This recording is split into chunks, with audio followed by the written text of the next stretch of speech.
Hello बच्चों, आज हम बात करने वाले हैं फ्री फॉल के बारे में। जब आप 9th क्लास 3rd चैप्टर में है ग्रेविटेशनल चैप्टर, तो फ्री फॉल का मतलब क्या होता है।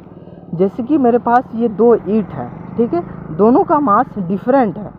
ये देखिए, ये छोटा है और ये बड़ा है, ठीक है।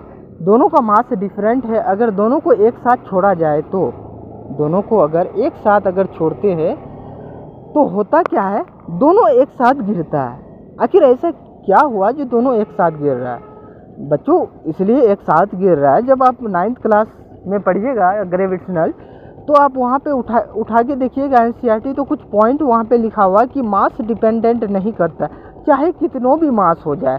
जैसे कि उस बिल्डिंग से अगर हम लोग क्या कर रहे हैं, एक हाथी को फेंक रहे हैं और एक चूहे को अगर फेंक रहे हैं, तो होगा क्या, अगर हाथी और चूहे को अगर फेंक रहे हैं तो दोनों क्या कर रहा है, एक साथ ही गिरेगा, दोनों एक साथ ही गिरेगा। हाथी का मास ऑब्वियसली बहुत ज़्यादा होते हैं चूहे के कंपेयर में, बहुत ज़्यादा, सोच भी नहीं सकते। और चूहा का मास कितना होगा, ज़्यादा तो नहीं होगा, मान लेते आधा केजी। और हाथी का तो कनेक्ट बहुत कुंडल, जैसे कि 1 कुंडल, 1.5 कुंडल, उससे भी ज़्यादा होगा, मान लेते। जब उस बिल्डिंग से अगर हम लोग छोड़ रहे हैं तो दोनों एक ही साथ गिर रहा है, फिर भी दोनों एक ही साथ गिर रहा है बच्चों। आखिर इसलिए एक साथ गिर रहा है कि न्यूटन का कहने का मतलब ये है, जो मास डिपेंडेंट नहीं करता है। आप चाहे कुछ भी फेंके तो एक ही साथ दोनों गिरेगा, चाहे मास किसी का ज़्यादा हो कम हो, कोई डिपेंडेंट नहीं करता है।